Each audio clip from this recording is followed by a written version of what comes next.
Ang bilang ng mga skeleton minions ay paunti-unti na dahil wala si Songwoo para buhayin silang muli. Ngunit biglang nabuhay ang isa sa mga skeleton na kamamatay lang.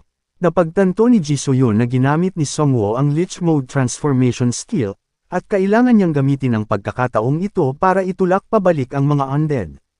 Pinaghahati sila ni Ji So-yeon ng kaliwat kanan, at determinado siyang gustong lumakas dito.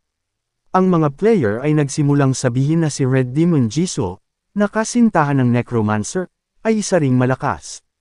Namula si Jisoo yun matapos marinig ang mga bulungan na iyon, dahil sa laging magkasama sila ni Songwoo. Ang ilang mga ghouls ay tumalon, at nagsimula silang magtungo direkta sa mga boss. Hindi sila mabibigyan ni Jisoo yun ng backup, at abala siya sa iba pang mga ghoul. Papasok na sila sa isa sa mga boss, ngunit natali ang kanilang mga leeg sa kadena ng Death Knight, at sila ay pinaghahati. Tinanong ng Death Knight ang mga bata kung ayos lang sila. Nakilala siya ng kanyang mga anak sa kanyang boses, at nagsimula silang umiyak. Akala nila pansamantalang nag-transform ang tatay nila bilang skeleton. Sinabi niya sa kanila na tinulungan siya ni Songwoo na mag-transform saglit. Ang mga bata ay sobrang proud sa kanya, at sinabi nila na gusto din nilang mag-transform bilang skeleton. Maya-maya ay dumating na si Songwoo at pinuri niya si Ji So-yeon para sa kanyang pagsusumikap at katatagan. Sinabi nila kay Ji So-yeon na sila ang tumalo sa boss monster kanina. Nakahanda na sila sa pag-atake sa Ghoul King pagkatapos nitong mag-regenerate, ngunit bumagsak siya sa kanyang sarili pagkatapos umubo ng maraming dugo. Akala nila ay mamamatay na agad ang Ghoul King dahil masyado silang nag-eksperimento sa kanya. Tinapos nila ito ng madali, dahil hindi na siya makakalaban. Ngunit sinabi ni Songwoo kay Ji So-yeon na ito ay isang napakamahirap na laban, at halos hindi nila nagawang talunin ito. Ang isa pang abiso ay nag-pop up, na nagsasabi sa kanila na ang ikalawang kabanata, ang pagharap sa kanilang kapalaran, ay matatapos na. Ipinapaalam sa kanila ng window ng notification, na kailangan ng isang agarang patch na balanse. Pinupuri din ito ang mga nakaligtas sa Korean server para sa kanilang pambihirang instinct, at natapos nila ang lahat ng mga pagsubok sa loob ng maikling panahon. Ang isang listahan ng raid boss monster kills ay naipublish. Si Han Kang-sok ay nasa unang numero na may 4 na boss kills, at si Songwoo ay nasa pangalawa na may 3 boss kills, habang ang prosecutor ay nasa ikatlo na may 2 boss kills, ang kanilang kabuoang napatay na boss ay nasa 15. Ito ay isang natatanging tagumpay sa lahat ng mga server, kung isa sa alang-alang ang average na antas ng Korean server, ay ika-4 ito sa buong mundo. Sa makatuwid, ang isang nakatagong kabanata ay magbabukas sa natitirang panahon ng ikalawang yugto. Kailangan nilang patunayan na ang kanilang napakaraming tagumpay ay hindi nilikha ng mga pagkakataon lamang, sa paparating na mas maganda pang mga labanan. Isang importanteng notification pa ang lumabas, na nagsasabi sa kanila na ang malalaking grupo ng halimaw na pinamumunuan ng mga warlord monster, ay lalabas sa Korean server sa iba't ibang lokasyon. Magpapatuloy ang kaganapang ito hanggang sa mapatay ang warlord monster. Sinabi ni Songwoo sa kanyang mga kasamahan na aalamin nila ang tungkol sa mga warlord, habang magpapatuloy sila dito. Ang panganib na paparating na labanan ay magiging mas mataas ang tsansa, pati na rin ang mga reward para dito. Hindi nabigla si Songwoo sa bagong hamon na ito, at sinabi niya sa kanyang partido na kikilos na sila at tapusin ang kasalukuyang quest sa lalong madaling panahon. Kinabukasan, ang ilang mga goblin ay pinagtutulungan ng isang player. Ang player pala na ito ay si Han Ho, at mabilis niyang tinalo ang mga ito. Bigla, nagsimulang tumakbo si Han Ho kasama ang iba pang mga manlalaro, nagawa nilang makapasok sa loob ng shield ng kanilang bayan, at ang mga goblins ay naharang dito. Inutusan ni Kyungso ang iba pang mga manlalaro sa loob ng shield na maghanda upang harapin ang mga goblins.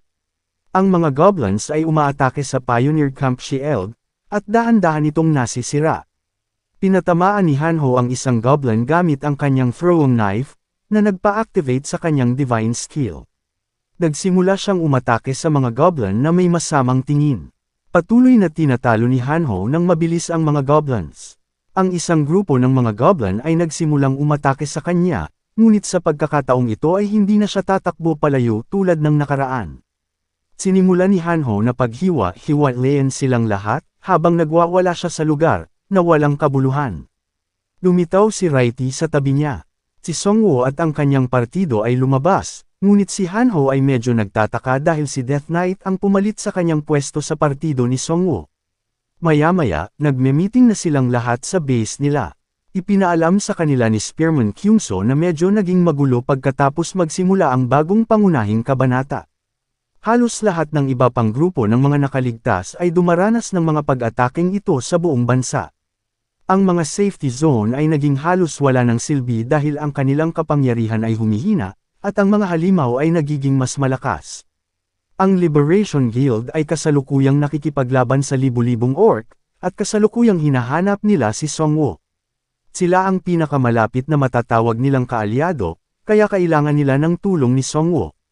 Kung ang Evolution Society ay gagawa ng isang hakbang sa oras na ito ay magiging delikado at ang kanilang katapusan. Ngunit sa kanilang kasalukuyang sitwasyon, sila rin ay nahaharap sa pagsalakay ng mga halimaw. Pumasok si Sergeant Kim at ipinaalam sa kanila na natagpuan na nila ang base ng mga duwende. Ayon sa pattern ng kanilang paggalaw, ang kanilang base ay nasa Puddle-san. Ang Yeongdongpo naman at iba pang mga rehiyon ay daanan ng malalakas na halimaw tulad ng mga orc, pero sila ay maswerte dahil nakakaharap lamang nila ay ang mga goblins sa pagkakataong ito. At ngayon, may mga mage goblins na nakasakay sa mga hogs. Sinabi sa kanila ni Songwoo na ang kanilang layunin ay hindi lang basta manalo sa labang ito, mas nakatutok siya sa pag-alam kung gaano karaming gold at experience point ang makukuha nila sa pakikipaglaban sa hukbo ng goblins. Humanga si Spearman Kyungso sa pag-iisip ni Songwoo na makakuha ng maraming ginto at experience points mula sa sitwasyong ito, ngunit sinabi sa kanila ni Songwoo na hindi para sa kanya ang planong ito kundi para sa kanila. Ang pangangaso sa pagkakataong ito ay magiging isang magandang pagkakataon para sa mga taong bayan na magkaroon ng experience. Nung gabing yun, 2 goblins ang nagbabantay sa isang pabrika sa Puddle-san. Lumitaw si Songwoo mula sa likuran nila, at sa tingin niya ay may mahalagang bagay silang binabantayan. Tinapos niya ang mga ito sa isang pag-atake, ang mga mahihinang goblins ay natatakot kapag inuutusan sila ng warlord, at sistematiko silang kumikilos. Tinawag ni Songwoo ang Ogre Champion at haharapin niya ang kanilang leader. Ginamit ng Ogre Champion ang kanyang Thunder God Blessing Technique sa isang warehouse. At nagawa niyang patayin ang bawat Goblin Commanding Centurion sa isang pag-atake. Buhay pa ang Goblin Lord, at siya ay nakalabas mula sa mga nadurog na bato. Ipinatawag ni Songwoo ang Grim Reaper's Scythe, at nag-transform siya sa isang leech. Tinapos ng Death Knight ang Goblin Lord sa isang strike. Pinuhay ni Songwoo ang lahat ng mga goblins na kakapatay lang niya, at nagsisimula na silang lumabas. Ang mga goblins ay kumikilos na at isa itong malaking army. Ang mga players mula sa bayan ni Songwoo ay bumuo ng barikada sa kanilang daanan. Sinabihan sila ni Spearman Kyungso na manatiling kalmado dahil patay na ang mga higher-ups leader ng mga goblins, at sila ay makikipaglaban sa dihadong labanan. Ang mga goblins ay nagsimulang matamaan ng mga palaso na mga pag-atake. Naging masaya ang mga manlalaro pagkatapos makita kung gaano ito kadali, at makakakuha sila ng maraming experience points sa pangangaso sa mga goblins na ito. Ang mga kawawang goblins ay tinamaan ng maraming projectiles, dahil ang lahat ng kanilang mga commander ay patay na, at nawawalan na sila ng ganang lumaban. Patuloy silang inaatake ng mga players. Lahat ng mga manlalaro ay nag-e-enjoy sa kanilang easy grind fest. Kahit na anong grupo ito, magkakaroon sila ng kahinaan sa absolute majority, at malaking pag-asa ito sa ibang mga manlalaro. Ang mga chef at pioneer class ay sumali na rin sa pangangaso, at ngayon ang difficulty para sa mga goblins ay lumala, at ito ay hindi na may iwasang sitwasyon. Kahit na ang mga player na likas na mahina o may sakit ay maaaring maging mas malakas. Ang ilang mga manlalaro ay tumutulong sa mga matatanda at mga bata na mag-level up din. Matapos ang pagbaril sa isang goblin, ang isang bata ay nag-level up sa level 2, at siya ay nagsimulang umiyak sa kasiyahan. Sa wakas, nagawa nilang talunin ang buong goblin army, at nakatanggap si Songwoo ng abiso na siya ang unang contributor na tumalo sa buong army monsters. Ang mga manlalaro ay nanalo sa isang magandang labanan, at lahat sila ay nakatanggap ng dagdag na ginto base sa kanilang kontribusyon. Si Songwoo ay nanunood sa kanilang laban mula sa rooftop, at siya ay lubos na nasisiyahan sa kontribusyon ng lahat ng mga manlalaro ng kanyang bayan. Kinabukasan, si Song-woo ay patungo sa Yeongdongpo Station. Ipinaalam niya kay Spearman Kyung-soo na maaari na silang mangaso ng ligtas mula ngayon, at gusto niya ang level average ng bawat manlalaro hanggang level 8 sa oras na bumalik na siya. Hindi siya maaaring manatili sa bayan magpakailanman, at hindi niya obligasyon na protektahan ang bawat mahihina. Sinabi niya sa kanila na ang lahat ay kailangang magtrabaho ng higit pa, dahil ang mundo ay magiging mas malupit sa bawat pagdaan ng mga araw. Dumating ang chopper kasama si Mayongso, at pinipilit na silang magmadali. Sinabi sa kanila ni Song-woo na oras na para tulungan nila ang kanilang kaalyado, ang Liberation Guild. Kinaumagahan, may mga bus na umuusad kasama ng mga Crusaders. Ang prosecutor ay nagtatanong tungkol sa sitwasyon ng bawat isa sa paglitaw ng army ng mga halimaw. Sinabi sa kanya ng isa sa kanyang mga tauhan na may nakita sila sa northern border ng sandaling iyon. Gumamit siya ng mid-ranked magic drone para mag-scout sa unahan. Ang magic drone na ito ay nagbibigay ng vision sa mage player, sa lawak ng nakikita nito. Ipinaalam niya sa prosecutor na may humigit kumulang 200 troll, at mukhang papunta sila kung saan sila naruroon. Sinira ng isa sa mga troll ang drone matapos itong mapansin. Pinayuhan ni Min Hwa-song ang prosecutor na sirain ang tulay dahil libu-libong orc ang pupunta doon mula sa Gimpo, at sila ay mapapalibutan mula sa magkabilang panig ng lugar. Ang prosecutor ay humingi ng kanyang payo, sa paghahanap muna sa mga troll at pagkatapos ay aatakihin ang mga orc. Sinabi sa kanya ni Min Hwa-song na ang mga troll ay may mga kakayahan na mag-regenerate, at ang kanilang laban ay matatagalan hanggang sa punto na palibutan sila ng mga orc mula sa kabilang lugar. Alam din ito ng prosecutor, ngunit kailangan niyang i-level up ang kanyang mga crusader sa level 10 sa lalong madaling panahon para sa kanyang personal quest. Ang ilan sa mga crusaders ay maaaring mamatay sa kanyang plano, ngunit ito ang pinakaligtas na paraan upang maabot ang agwat sa pagitan nila ni Song-woo. Ipinaalam sa kanya ni Min Hwa-song na ipapatawag niya ang lahat ng mga guards mula sa istasyon, at mag-iiwan lamang ng kaunting bilang. Ipinaalam sa kanila ni Min Hem-song na malapit nang dumating ang chopper na pumunta para sunduin si Song-woo. Naging masaya si Min Hwa-song dahil mamamanage nila ang mahirap na sitwasyong ito kahit papaano, pero ipinaalam sa kanya ni Min Hem-song na sinabihan sila ni Song-woo na huwag mag-alala tungkol sa mga trolls. Biglang may chopper na lumilipad sa ibabaw nila. Ipinatawag ni Song-woo ang kanyang mga skeleton. Nang makarating ang helicopter sa itaas mismo ng mga troll, parehong nagulat si Min Hem-song at ang prosecutor matapos makita ang eksena. Ang mga boss monster ni Song-woo ay nagsimulang mag-rampage ng walang kahirap-hirap sa mga troll. Pinuhay ni Song-woo ang mga patay na troll para idagdag sila sa kanyang skeleton army. Ang ilang mga manlalaro mula sa ibang lokasyon ay nanunood kay Song-woo mula sa malayo, at nagsimula silang mag-post tungkol dito sa online forum. Nakuha ni Song-woo ang isa pang synergy matapos magkaroon ng higit sa 20+ giant-type monster member sa kanyang party. Ang synergy na ito ay nagpapataas ng kanilang damage laban sa maliliit at katamtamang mga kalaban ng 30%. Sa wakas, dumating na sila sa lokasyon ng main troll unit. Nagpakita ang Warlord Troll Chief.